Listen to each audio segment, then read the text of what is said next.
מה קורה? עכשיו אני הולך ללמד אתכם איך להכין את האייס קפה יותר טעים משל ארומה. סתם אתם מבזבזים 20 שקל על כל פעם שאתם קונים אייס קפה. זה פי 10 על ארומה, ויאללה בואו נתחיל. חברים, איך להכין אייס קפה מיוחד והכי טעים שתתמו בעולם. דבר ראשון, צריך קפסולה כזאת של נספרסו. דבר שני, מקציף חלב של נספרסו. דבר שלישי, חלב. דבר רביעי, כוס שטובה על האייס קפה. זה המכסה של הנספרסו, של המקציף. פה מחברים את זה.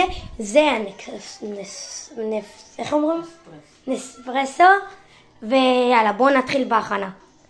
וקרח. אז דבר ראשון, מכניסים את החלב לתוך המקציף של נספרסו. סוגרים. לוחצים על הכפתור. אוקיי.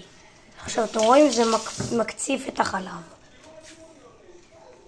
עכשיו לוקחים את הקפסולה ושמים אותה בתוך הנספרסו.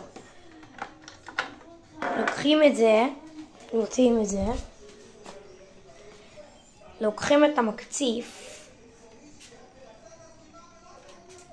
הנה אתם רואים, זה מקציף את זה טוב, שיהיה גם קצפת, משהו טעים של החיים. גם צריך כפית בשביל לערבב את זה. אני אומר לכם, זה ייראה יפה של החיים.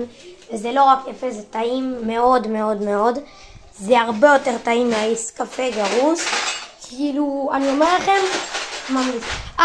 פה אתם לוקחים קרח מהמקפיא ושמים לתוך הכוס. אתם רואים?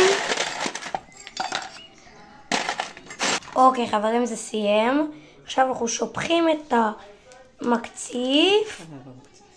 את החלב מהמקציף. מערבבים קצת. בינתיים אנחנו מוסיפים סוכר. אני אוהב 2.5 כפיות סוכר. אתם שמים כמה שאתם אוהבים באייס קפה, לא בקפה רגיל.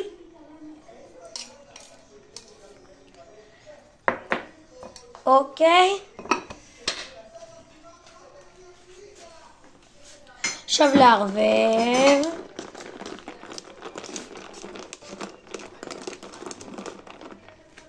וכמובן שחייב עוגת טעימה, אז אני לקחתי עוגת שמנת של אוריאו. ואתם יכולים לקחת מה שבא לכם, אבל עדיף לאכול עם האייס קפה. זו עוגה כזאת מפנקת. המקציף מוכן, עכשיו היא שופכת את כל המקציף. ככה זה נראה. היא מערבבת טושי. זה העוגה אגב.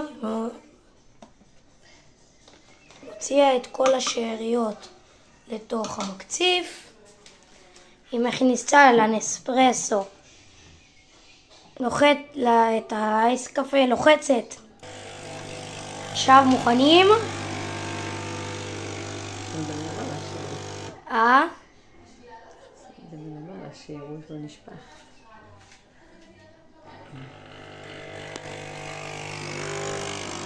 עכשיו אתם לא מבינים למה זה נראה ככה כזה, כי אנחנו צריכים לערבב את זה עכשיו, ואז זה ייראה ממש אייס קפה. הנה. אתם רואים?